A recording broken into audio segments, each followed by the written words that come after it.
Okay, I'm Diane Powers. I am the Assistant Bursar here at Dickinson College, and I am going to be your host this evening for the Dickinson Loans to Laundry conversation. We'll go over financial aid information, student accounts information.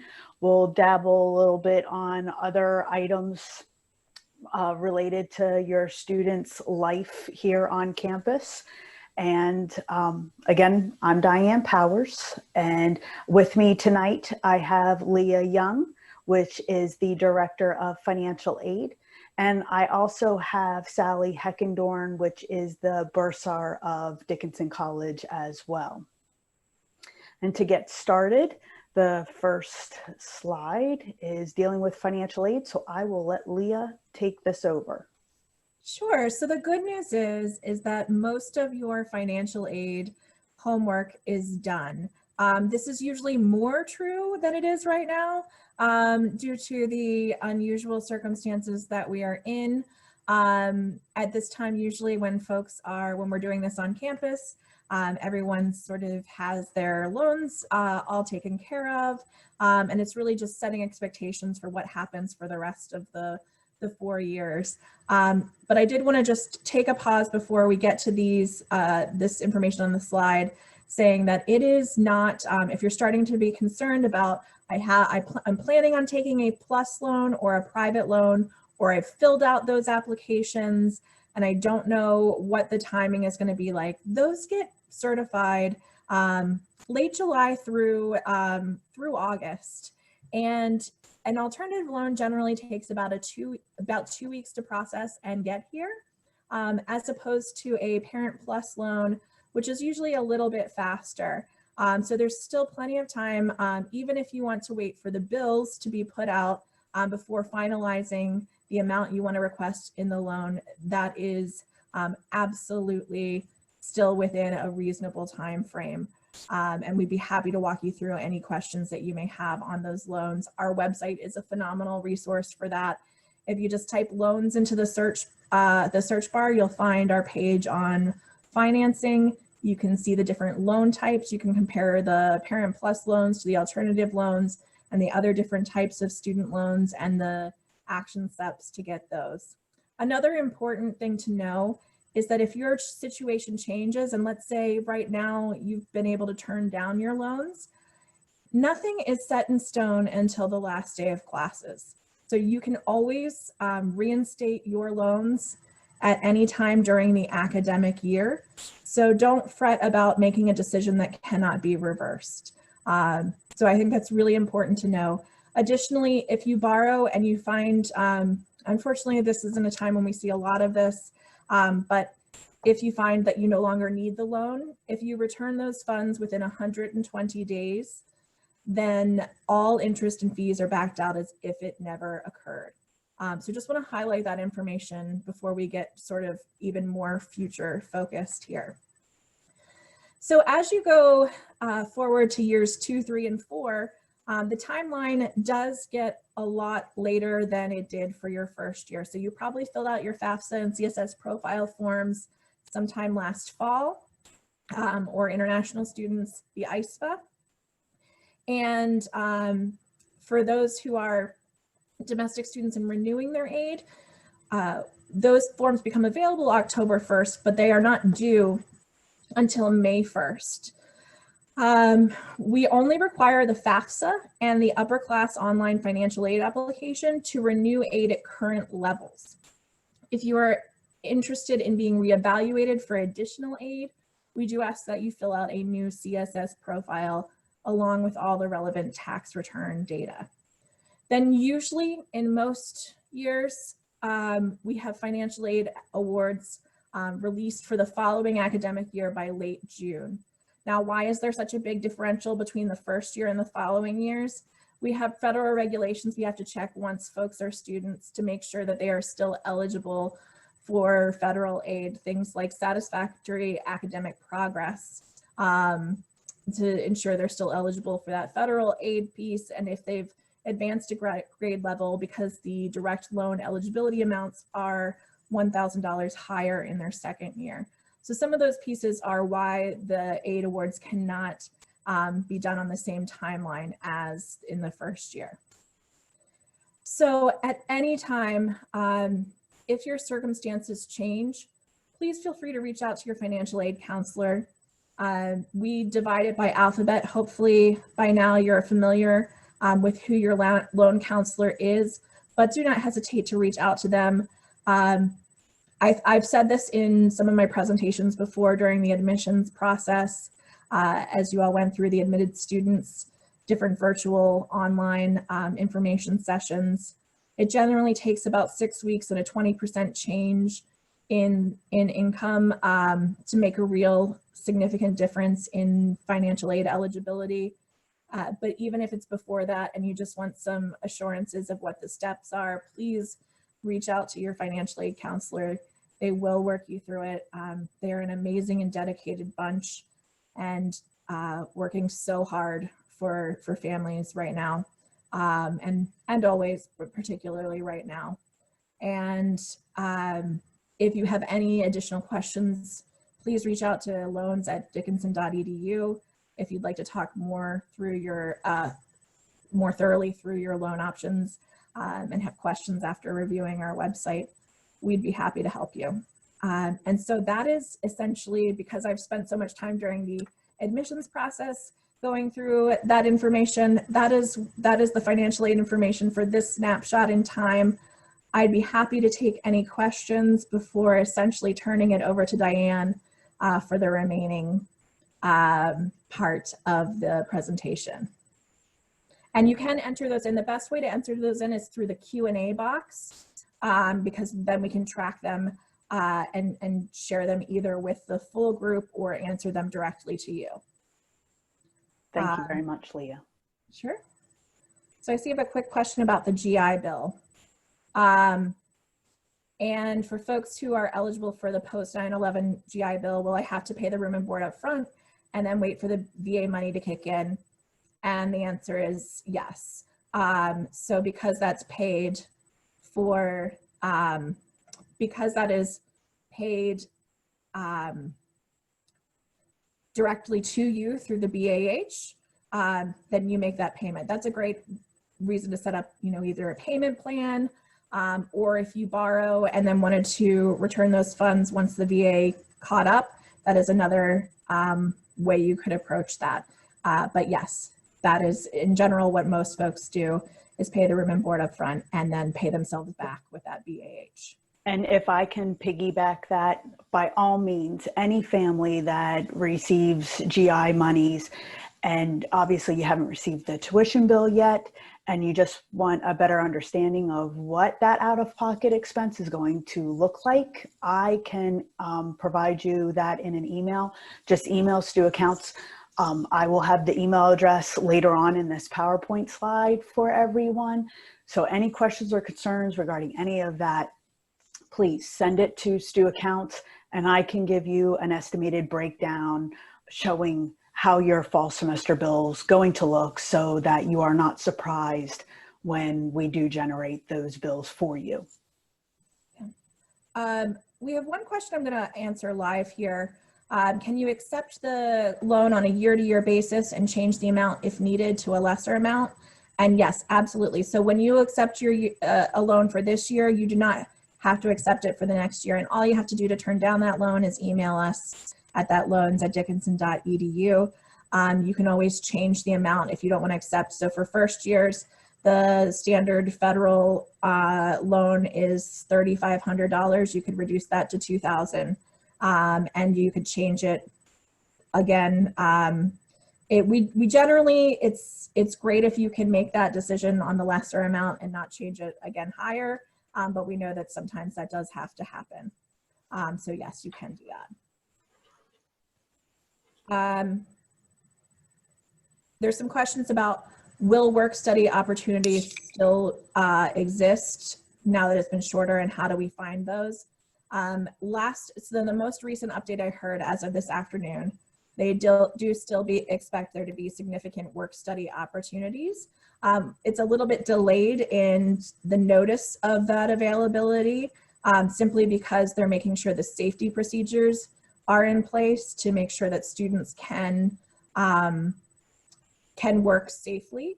And once those are ironed out, our student employment office will be sending out information on how to sign up for a work study job.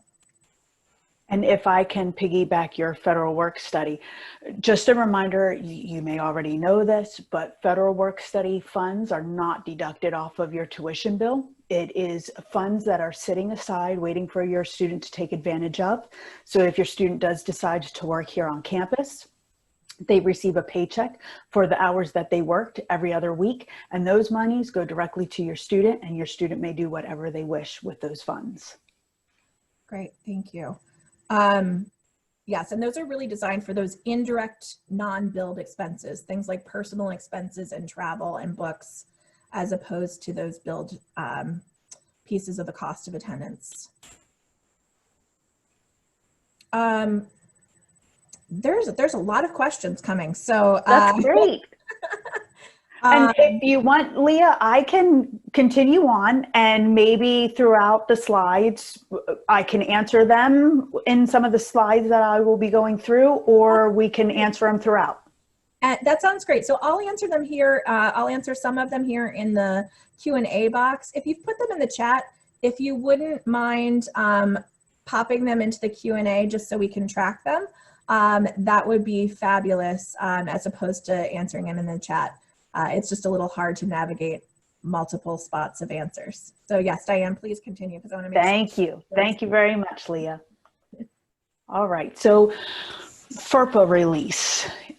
That is the Families Educational Right and Privacy Act. It is a federal law, so all Dickinson students will need to complete a FERPA consent form, which they can find online through their Gateway portal to complete. And I provided the instructions on there as well on where they would navigate through our main website for this form. It's through the Reg office.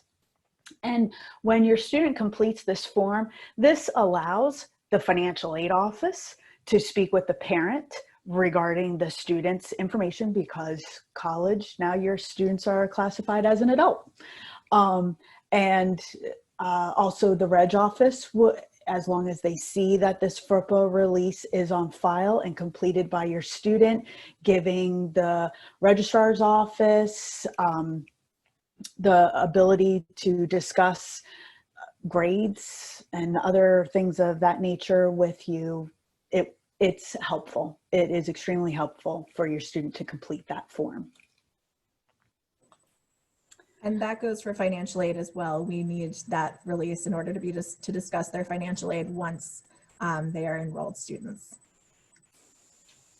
My next slide talks about monthly billing statements. So obviously this year we're in unknown circumstances. Normally my fall tuition bills are generated early July with a due date of the end of July.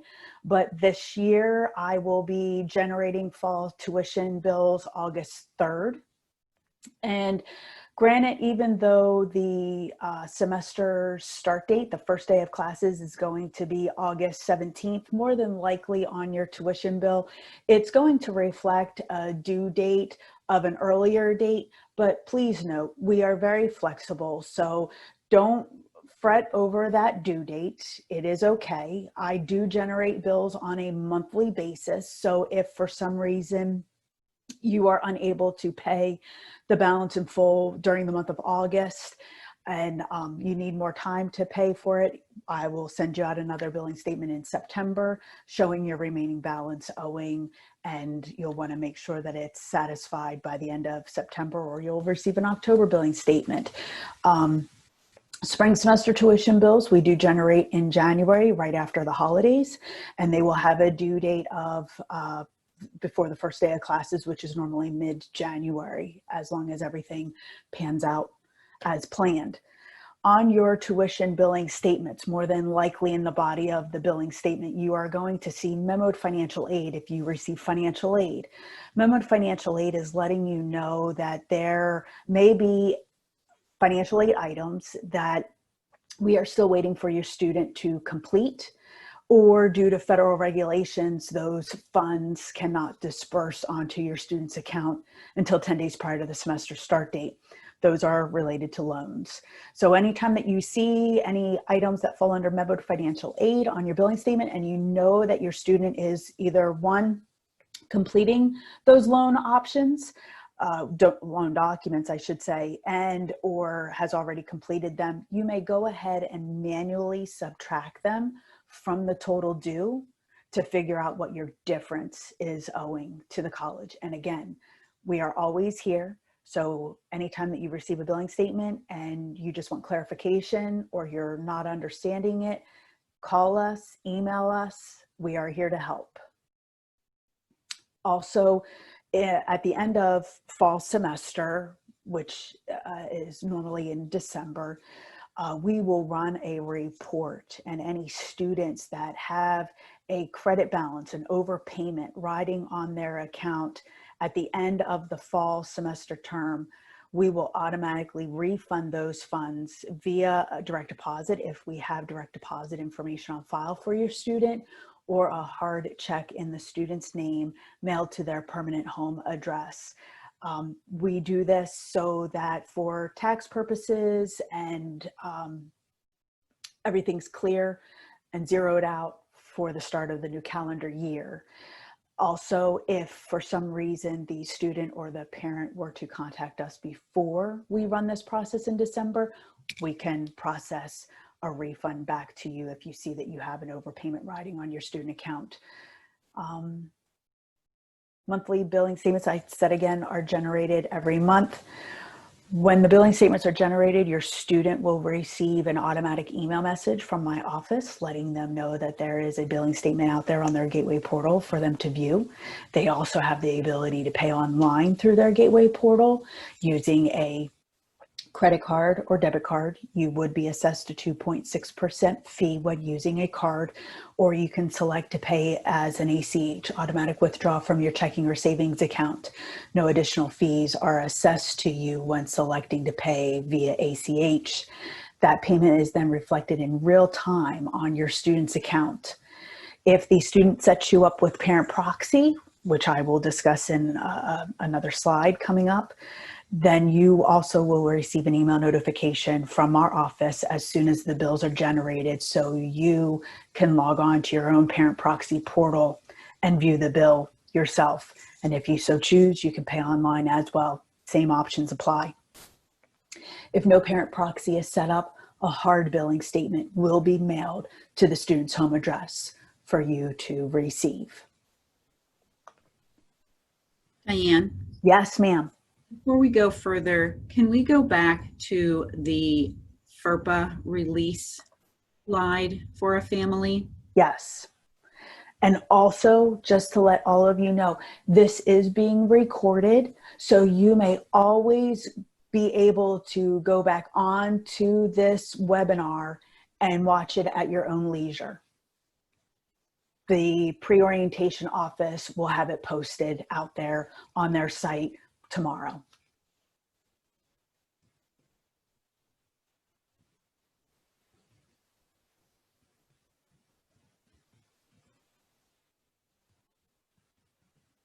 And again, our Dickinson website is very user-friendly. And I mean that to the greatest extent. I have two other daughters that attended other universities, and their websites, I was not able to navigate and not find phone numbers, anything. But in our search box in the upper right-hand corner of dickinson.edu, even if you type in FERPA, it will direct you to the proper area of where you need to find the forms and complete them.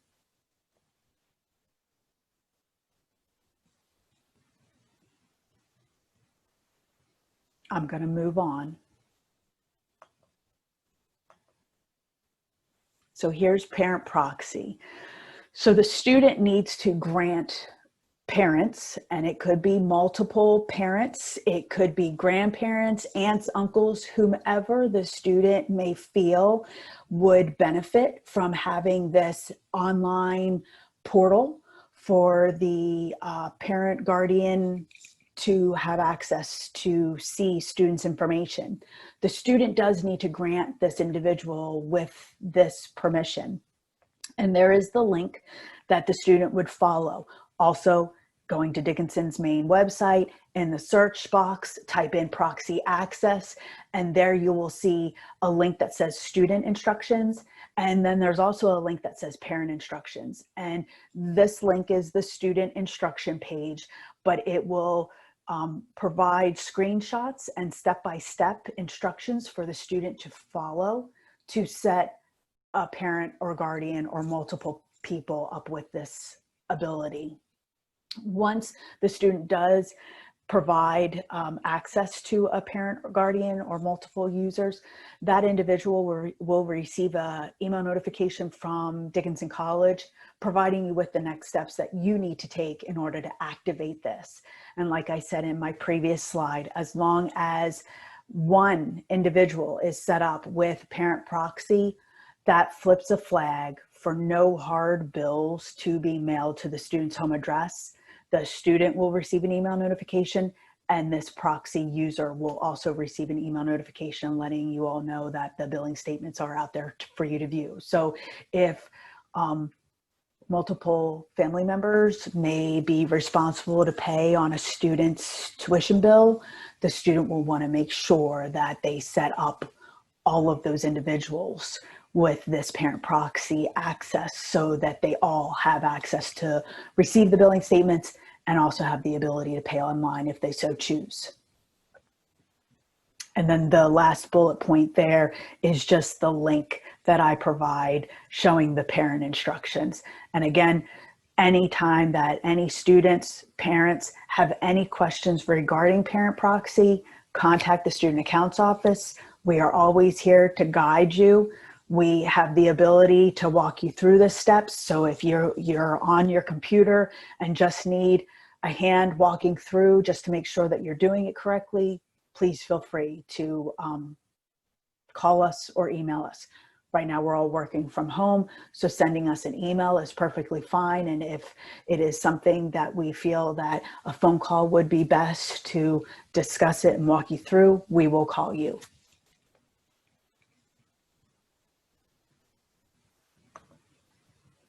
This just shows you the main purpose, the main screen that your student will need to complete in order for the parent proxy to be able to have the ability to see all the important information. So the authorization tab is a vital piece that the student needs to complete as much as possible. They can pick and choose what they want that individual that has proxy access to be able to view. Statement and payment history obviously would be the tuition bill. Financial aid information is on there. And then the rest of those are dealing with the Reg office, showing that individual grades, transcripts, any holds that the student may have. So if the student is setting up multiple proxy users and they do not wish for that individual to be able to see their financial aid and registrar's information, they can just click the statement and payment history tab or icon so that that individual only receives the bill.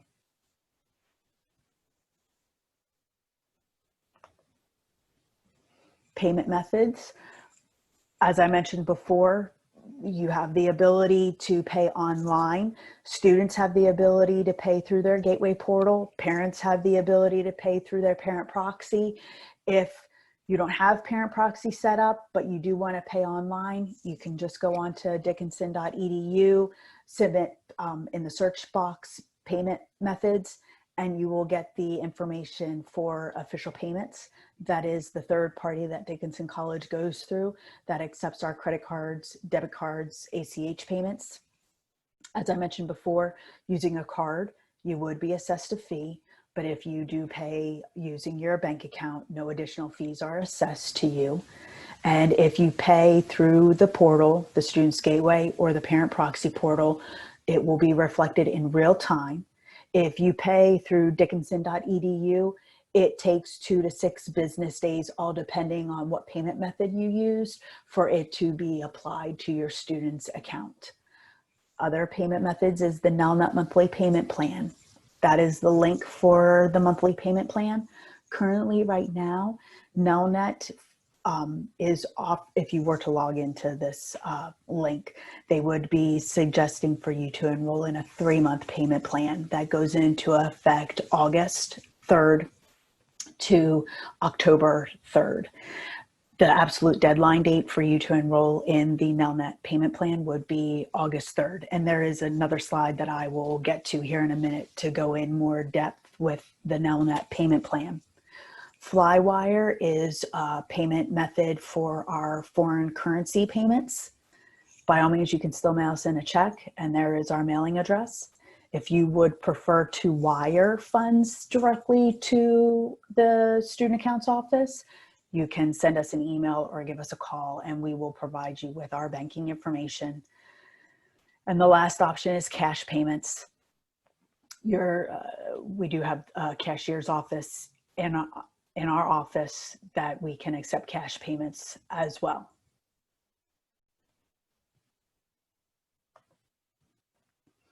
So with going more in depth about the Nelnet monthly payment plan, Nelnet is a third party that Dickinson goes through that you can budget your out-of-pocket expense per semester into smaller monthly payments for you.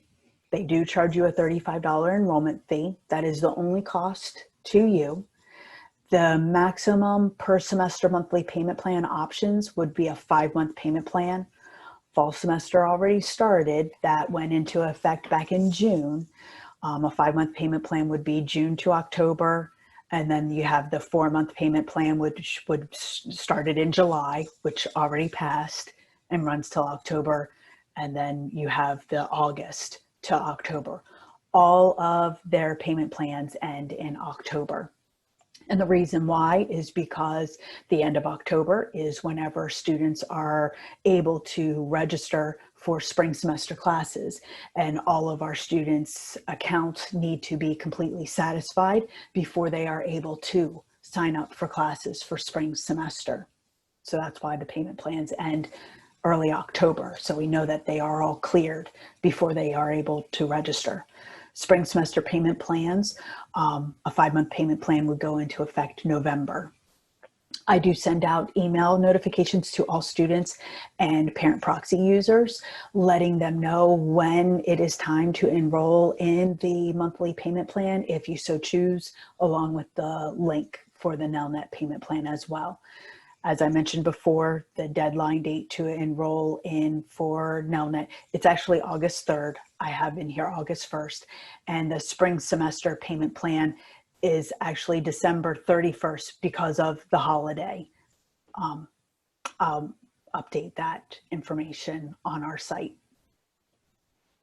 How Dickinson works with Nelnet is whenever I see that you are contracted with Nelnet, before I generate the tuition bill, I credit your student's account right up front for your semester's budget. I then wait for your monthly payments to pay us back. So if your out-of-pocket cost for fall semester, hypothetically, let's say it was $10,000, and you're on a 5-month payment plan and you're making $5,000 a month from July to October.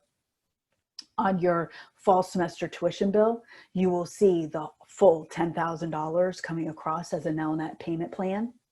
And as long as I see that you are making your monthly payments on the back burner and everything is good and cleared, you're good, you're fine. If you're delinquent in any of your monthly payments to Nelnet, Nelnet lets me know. Closer to registration time, I will reach out to the student and the payer of the Nelnet account, informing both of you that I see that the Nelnet payment plan is delinquent. You'll want to make sure that you get caught up and satisfied before the payment plan ends. Also, Nelnet is very flexible, so they take your word of what you need to budget out of pocket. They do not have access to see if you have outside scholarships coming in, if you receive financial aid. They have an idea of what Dickinson charges for tuition, room, and board expenses, but they have no idea of what other funds are coming into play for your particular situation. So you will need to estimate what your out-of-pocket expense is going to be so that you budget that accordingly. Also, like I said, Nelnet is flexible so that if you need to adjust your budget within your payment plan, you may do so online through your Nelnet account and increase and decrease as needed. Again, we are always here. So if you have not set up a Nelnet contract yet, and this is something that interests you, or if you have and you just took a shot in the dark with setting up your payment plan, but would like some reassurance or confirmation from someone in the student accounts office, please send us an email. I can run down through estimated cost for you, minusing off your financial aid funds for you to give you a better estimated amount if you would like. Student health insurance. All Dickinson students are required to have health insurance, whether it is provided by the family or by the school. You should have received a postcard from our insurance broker, our CM&D, providing you with a website for you to log on to, which is www.firststudent.com, all spelled out. You or your student will need to go onto this website and either enroll in or waive out of Dickinson student health insurance by August 31st. This year's cost for health insurance is $2,175. For those students that enroll in Dickinson's health insurance policy, we do split this cost in half, charging you half of that yearly cost for fall semester and the other half in spring. Please note though, whenever you enroll in the health insurance, you are enrolling in for the full year. So just because I billed you half of that amount in the fall and something transpired, I'm gonna bill you another portion of that in January for your spring semester coverage as well. This coverage does cover students throughout the United States and also abroad. Again, on that firststudent.com website gives you more detailed information. Also, Tim Cummins with RCM&D is always available to answer your more direct questions if you have any, and his phone number is down there also on this page. The coverage does run August 1st of 2020 to July 31st of 2021.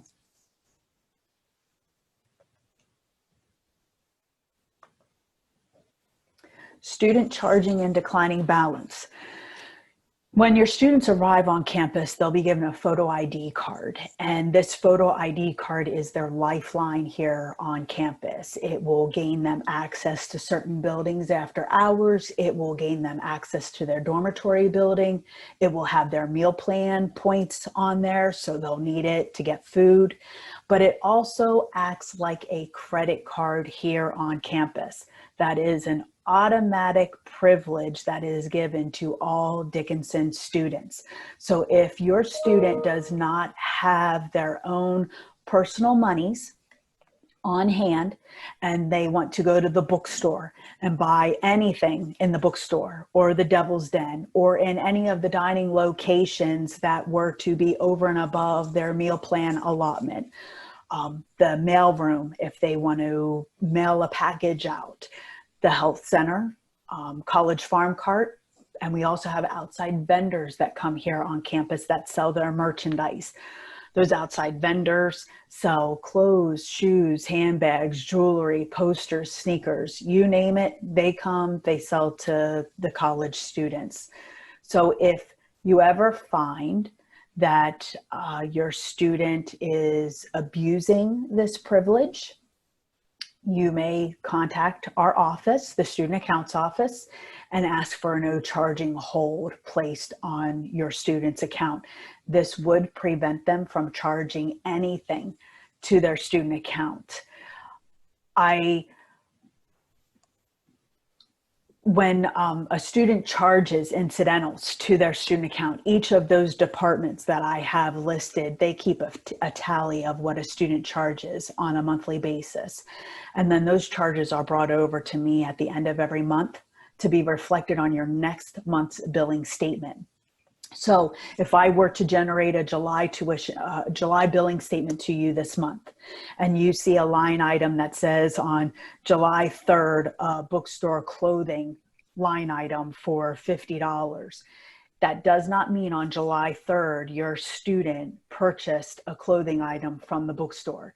July 3rd is just the date that I brought over the whole month of June's transactions to be reflected on your July billing statement.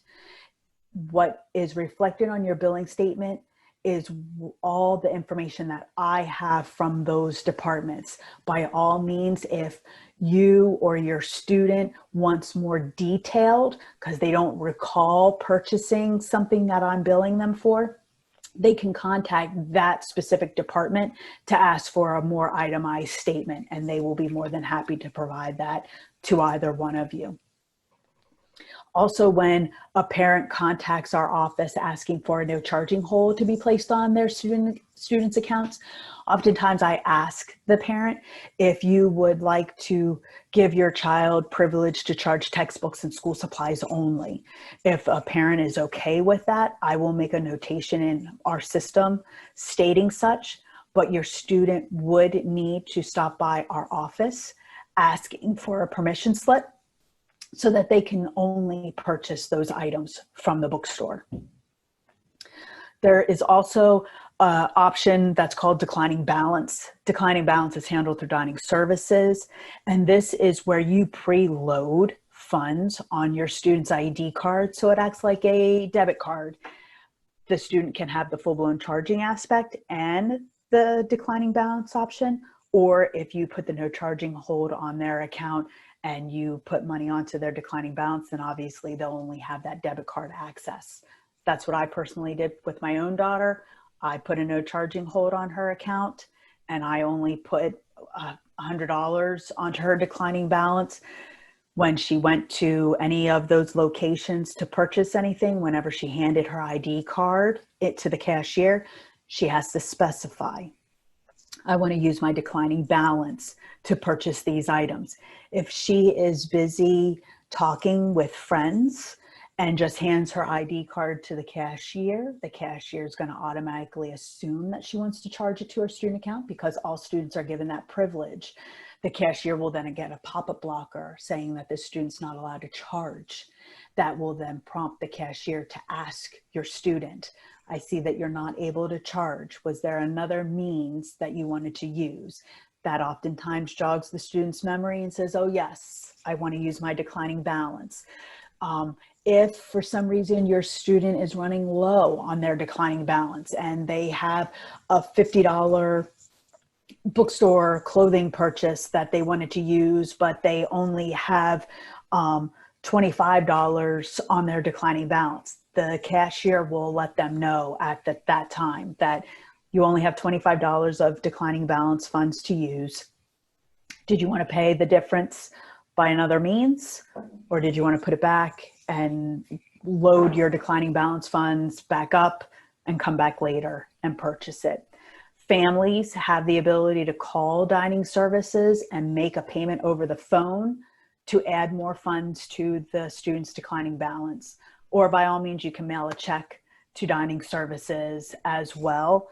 Dining services, from my understanding, does not have an online payment option yet to accept declining balance payments online. If a student does have declining balance set up, we do have a partnership with the Pizza Grill, which is down by the football field, where students can use their personal declining balance funds to eat at the Pizza Grill. Also, there are shuttle runs through online through Dickinson's website that students can book through public safety to transport them to a bus station, a train station. This would be Harrisburg train station, Harrisburg, airport, just local things. Sally, what other places am I missing that the shuttle run? I think you have it. It's usually at the end of like a term or whatnot that they do the shuttles, and usually that's declining balance. Yes. And a student does need to have declining balance monies to book a shuttle run. I believe shuttle runs are $10, around $10. There you go. Yeah. But whenever that time comes, if it's getting close to the end of the semester or during a break time and your student doesn't have transportation to get home, they can book a shuttle run online through Dickinson's website through public safety to get that transportation all lined up and ready for them. So Diane, we have a few questions that I'd like to try to get through since I think we've covered probably most of the slides that relate to these questions. So we have one, and Leah, I'm not sure if we clicked the button to do it or not, but we have one here that asks if we can distribute the loans to the student to purchase books or school supplies, or does it go directly to tuition? So if you have loans that hit your student's account and there's a credit balance, then the student can always request those funds back to them so that they can go make that purchase. Or as Diane indicated, the student can use their ID card and charge it to their account so that the loan, when it's dispersed, can take care of that charge. And if there's any remaining balance, then you would see that at the end of a given month in the next month's statement. So we have, oh, go ahead, Leah. Just correct me if I'm wrong, but I believe if they did want to request the credit balance, is it true it's after ad drop they can request that from your office? Yeah, that is correct. There is a waiting period until after the week of ad drop, and that is for the safety net for the student so that they don't request all of their funds back and then decide that they don't want to be here or have to withdraw for some reason, and then they have the credit balance, and then all of the financial aid or portions of the financial aid are reversed because, of course, it's not fully earned yet. So we do have a waiting period for refunds to be processed. Thank you. Yes. So the next question we have is, how do we select the meal plan prior to bills going out on 8/3? You should start receiving information from Residence Life and Housing. So students, be on the lookout through your Dickinson email and or through the orientation website and all the portals that they have you going through to be processing for meal plans. But sorry, first years, you will be on the very simple meal plan. And with the ways things are, I'm not even sure how robust things will be, but I don't know that for sure. So there will be a meal plan option. I'm just not quite sure how Residence Life and Housing is going to be rolling that out to our students to let them choose. The next question is, can a permanent resident student waive out of the Dickinson Student Health Insurance? My answer is, if you currently have adequate insurance comparable, go ahead and log in to the firststudent.com website, put in your information, and if there's any question regarding that, our representative from RCM&D, Tim Cummins, will be able to assist you and or our office in helping decipher if that is possible. But 99% of the time, if a student has insurance here in the United States that's adequate, it is usually waivable. So I don't see any issue with that at all. The other question related to student health insurance is, do students get a student health insurance card or is it their student ID? And I saw that the student was like, never mind. But yes, a student does have to log into, once they're enrolled in the student health insurance, they will go out to United Healthcare's site and actually download a personal ID card for the year. So Diane, there was a question about the no charging limit, or is there a no charging limit on their student ID? Well, there's a little catch there. There technically is no limit. So a student can charge pretty much monthly The catch is that if the student doesn't pay the prior month's balance, or there's a balance on that student's account from charging and it's not paid, there will be a hold that goes on the student's account that will prevent them from further charging, and the possibility of registering for the next semester, requesting transcripts for job opportunities, and or at the end of their 4 years here, a diploma at graduation. So you want to be very, very vigilant in making sure that it's just like, it's similar to a credit card, but on the same hand, it's not, because you want to make sure that that's paid, because there are consequences to the student for not making that payment. That's correct. And if I also may point out, if let's say junior year is coming up and your student wants to study abroad, and right now they're in their sophomore year, it's the spring semester of their sophomore year, they're putting in their applications to study abroad, everything seems to be going well, and then there's a snag because I see that they still have a debt owing on their student account. I will hold up their application to be accepted for a study abroad program until your debt is paid in full. So as Sally mentioned, we send out monthly billing statements. We are hopeful that everyone is able to pay the balance in full by the end of that given month's billing statement, so that you are not assessed any finance fees, late fees, possible holds in any form or fashion, or any penalties that may hold your student up or cause problems. Thank you. Another question regarding the student's ID. No, the charge cards are not reported to any credit entity. So you might try Discover Card if your student wants to get a credit card, but I do have to say that Stafford loans, unsubsidized and regular, in addition to if the student takes out a Dickinson institutional loan or a Hurwitz loan through the institution, those are reported as loans to that student. So they are technically building credit at that point as well. The end result is in 4 years, then that's when it's reported as a repayment type thing, but it is on their credit report, as you know, when a student's looked up by their social to see what type of debt to income they have, those loans do show up as future indebtedness. How much do we recommend for declining balance, Diane?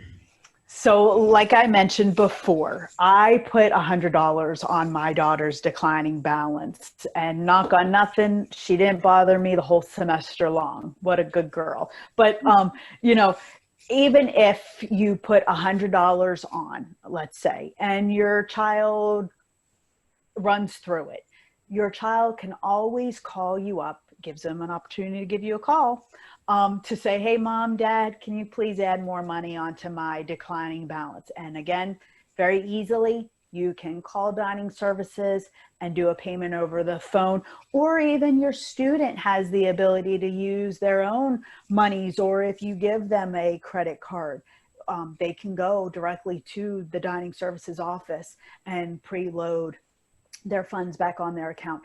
If you were to, let's say, put $500 on their declining balance account, it is your monies. So it rolls over semester by semester. You do not lose those funds at all. They are yours. If your student decides to leave, transfer, anything were to happen of that nature, or graduation, at the end of their time here at Dickinson, dining services will refund any excess personal declining balance funds back to the student. So yes, declining balance is different from a dining plan.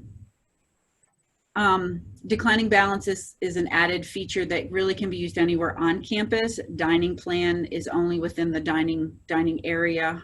So for instance, if your student had a friend, or you came along, or grandma came to visit, the student could actually use their declining balance to make a purchase for that extra person or party with them in any location.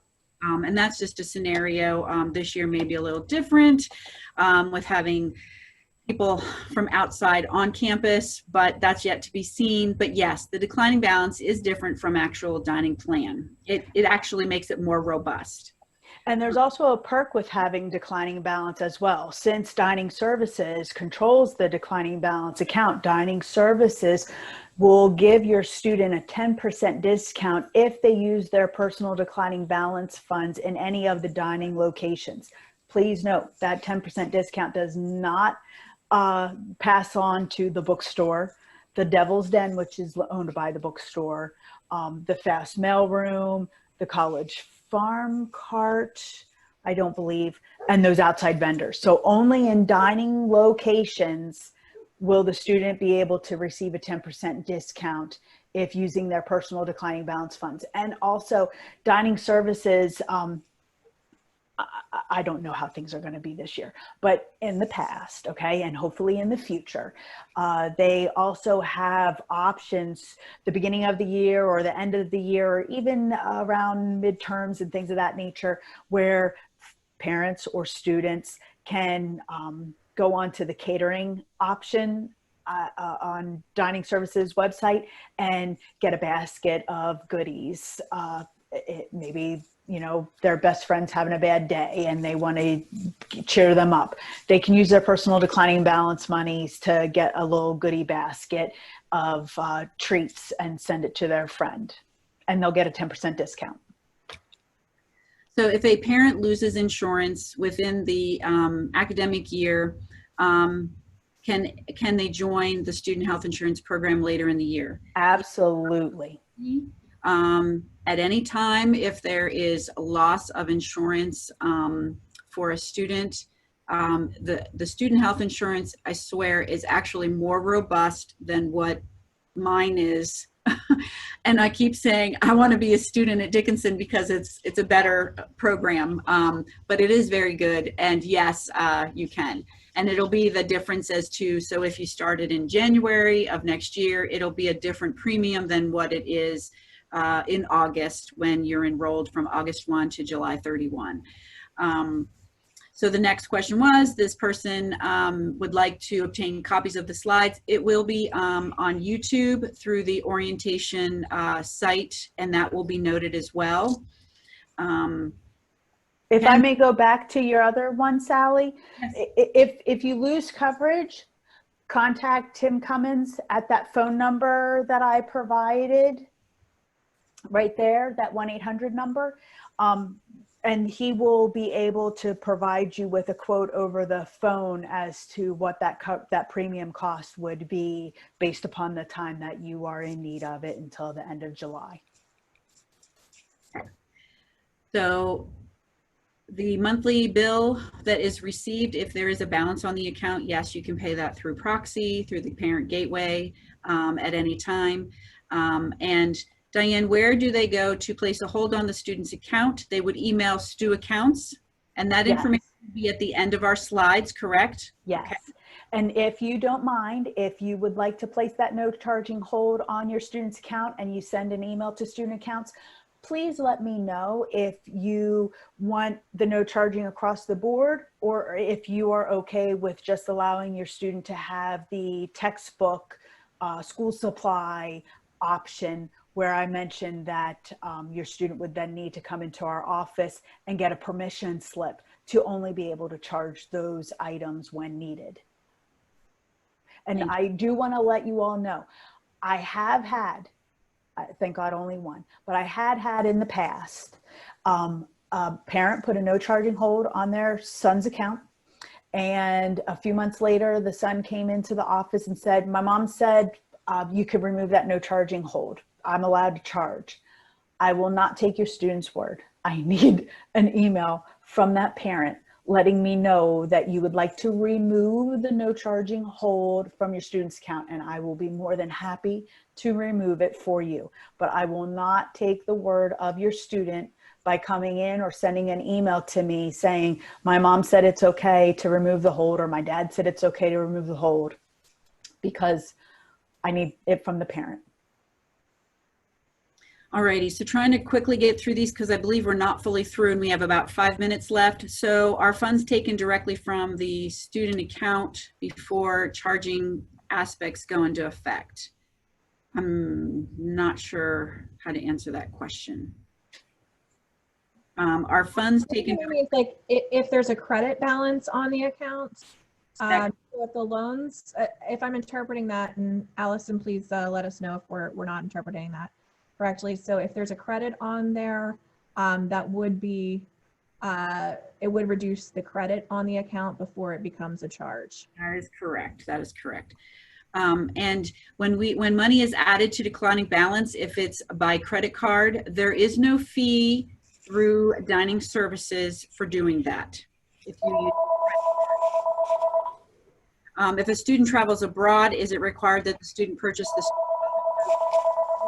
If the student already has the student health insurance through the school, it will cover them abroad. I'll call it a gap coverage. If the student goes abroad through Center for Study and Engagement, they have a little smaller additional coverage well on that. There is a laundry piece that Diane will get to momentarily here, so we're going to get that one sort in a few moments here. There possibly is a need. Mm-hmm. Go ahead, Leah. Try and answer some of these maybe by typing while she continues that, and then catch anything else we can't in the end. Alrighty, then we're going to go ahead and we're going to get Diane back on GradGuard and start typing again. Thank you. So GradGuard is tuition protection insurance. GradGuard will cover, if you purchase it, GradGuard will cover your out-of-pocket costs that you insure through them for if your student needs to take a medical leave of absence for any reason, up to 100%. I provided GradGuard's website there. There is a calculator on GradGuard's site so that if you receive financial aid funds, you can insure your out-of-pocket cost, or if you are full pay, you can plug in the full year, it goes by per semester, the full semester's cost in there, and they will then let you know how much that coverage would cost for you to purchase through GradGuard. The policy would need to be purchased before the first day of classes each semester. Dickinson does have our own refund policy in place for our students. If less than 60% of the semester was completed, Dickinson will prorate one's tuition, room, board, fees, and financial aid accordingly. If more than 60% of the semester was completed, no proration would be done on any of those charges or aid. This refund policy that Dickinson has, again, is across the board. If your student were to want to transfer within the semester, have to take a leave of absence for medical reasons, God forbid if they're suspended, but any reason whatsoever, we do have our own refund policy in place. So if you were to be also insured with GradGuard, GradGuard communicates with myself and inquires if I was prorating any of your costs for you and refunding you any of those funds. I will let them know. This way then GradGuard will step in and make sure that you receive 100% of the amount that you covered, that you insured. Also, at my last bullet point, I mentioned that if your student were to decide at any time that they would like to transfer, withdraw, take a leave of absence, whatever reasonings, they would need to contact the registrar's office first. And the reg office would have them complete paperwork in order for that to be all finalized. And then that information is passed along to certain departments that need to know this, student accounts being one, financial aid being another, so that if it falls within the proration period, we're able to prorate all of those costs.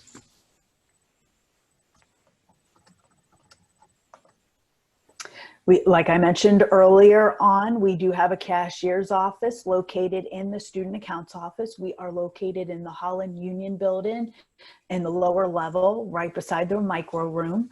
The cashier's office is open Monday through Friday, 10 a.m. to 2 p.m. They can cash personal checks up to $100 with the student's Dickinson ID card. If the student were to have a credit balance on their student account and need some cash, they can stop by our office and ask for a refund up to $100 cash per day. As I mentioned in an earlier slide too, the beginning of December, we clear out all credit balances and refund the students automatically. Also, if for some reason your student were to receive a check in the mail, maybe it's a birthday check or something of that nature from grandma and grandpa, and it is greater than $100, they don't have a local bank to go and cash that or deposit it into their bank account, they may stop by the student account, the cashier's office between the hours that they are opened. And with their Dickinson ID card, we will stamp the back of their check. We have an agreement with M&T Bank, which is 2 blocks up the road from campus, and the student can bring that stamped check with their Dickinson ID and another form of identification, a driver's license, their passport. They can bring it to M&T Bank. M&T will cash it for them because they are a Dickinson College student. And I believe their max is $300.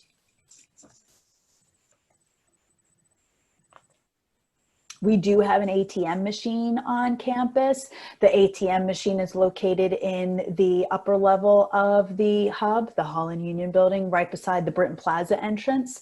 It is owned by M&T Bank. So if you are not an M&T member, you may be assessed a fee. The last time I checked, the fee was $3, unless maybe your bank has an agreement that they waive fees if you use other banks' ATM machines. Here's the laundry screen. So we do have laundry facilities in dormitory buildings. They normally are on certain floors, but the student, this screen right here that I am showing, this is actually posted in all of the laundry facilities that Dickinson College has. So the student can download this app onto their phone and do their laundry. They are given so many loads of laundry free per semester from Dickinson, but if they were to go over that allotment, they would use this app to load their own personal monies onto to do the remainder of their laundry. And again, this is posted at every laundry facility that Dickinson has on campus. Printing. When students are here on campus, they also have printing allotment, which is about 600 pages, just regular black and white prints, or colors. It takes away 2 of your allotment that is given, but this is replenished every semester. If for some reason your student were to go over their printing allotment, which again is all on their student ID card. So if they go to any of the copiers on campus, they'll swipe their ID card so that they can print out their documents that they sent to that printer. If they were to go over the printing allotment, they may add funds to their personal declining balance account so that they can utilize the more printing options. And there's a website also for our printing information if you want more information on that. And then this is my final slide, just giving the student account's phone number, the student account's email, financial aid's phone number and their email, and also dining services. And like I said, with us still working remotely from home, those two emails are the best way to contact us. And by all means, if you prefer to speak with us over the phone, send us an email and say, can you please give me a call? Here's my phone number. And by all means, we will be more than happy to give you a call to discuss your student's account further with you. And I thank you very much. And if you have any more questions or concerns, we're here to answer them. Yes, wonderful questions, by the way, Sally, we were remarking on that. Really thoughtful, great questions. Just also want to say, if you do leave a message, the email is preferred, we will get that and return that just as soon as we can. And I know the financial aid office has typically been able to turn that around within 24 hours, not within the same day. So it shouldn't be too long of a wait to get to talk to a real human if you do need to leave a voicemail. Looks like I think we saw one. Oh, it's a thank you. So you're very welcome. It was a pleasure speaking with you tonight. Yes, and like I mentioned too, we are always here. Anytime that you have questions or concerns, and if you do not know whom to contact at Dickinson with your questions, but you know it's not related to student accounts, still call us, email us, ask us your question. If I am unable to assist you, I will make sure that I transfer you to the correct department or individual within that department that is able to assist you further. Absolutely. And a couple of quick questions that came in. Will parents be able to load the declining balance when we drop off? Typically, I would say the answer is yes. With this year being different, I don't want to say that 100%. But I'm sure that those details of whether that office will be open to load the declining balance will be forthcoming as we learn more about move-in. And like I mentioned too, you can still mail in a check too, or you can give your student a check or cash and say, you know, whenever that office is opened, please go there and add this money to your declining balance. And the folks like that they won't lose money if they put it on declining balance. And yes. I do think it is very easy to use. Yes, and going off of that too, let's say that later on when things hopefully get back to normal and everything's hunky-dory, if for some reason it's towards the end of the semester and your son or daughter has used all of their meal plan allotments, but there's only a week left of school and you don't want to buy a whole bulk of meals, if you have declining balance monies on your student's account or on their declining balance account, they can utilize those declining balance monies and still eat at their leisure and get a 10% discount so that you're not losing any of your monies. If you were to purchase a bulk amount of meals from dining services towards the end of the semester, it's under a use it or lose it. So just be cautious and just inquire more with dining services as to how many meals that is that you're paying for, just to make sure that your son or daughter is going to eat that many meals before they leave. So we have two questions kind of back to back. When do students get their IDs? I'm not quite positive. Be on the lookout through your Dickinson email, first year students, so that you can know when it's your time. I don't know, they'll do it alphabetically or whatnot. And then there was a student or someone questioning what's included in the dorm. Do we need to bring any big items like mattress? If you're residing in the dorms, there will be a bed with a mattress, and they are the twin longs, and there will be probably a desk, a chair, and a dresser drawer type thing. So, and Res Life should have something on their website too, giving you a checkoff list. Residence Life and Housing will probably be sending information, and yes, there is more than likely information out there on their web section as well. Yes.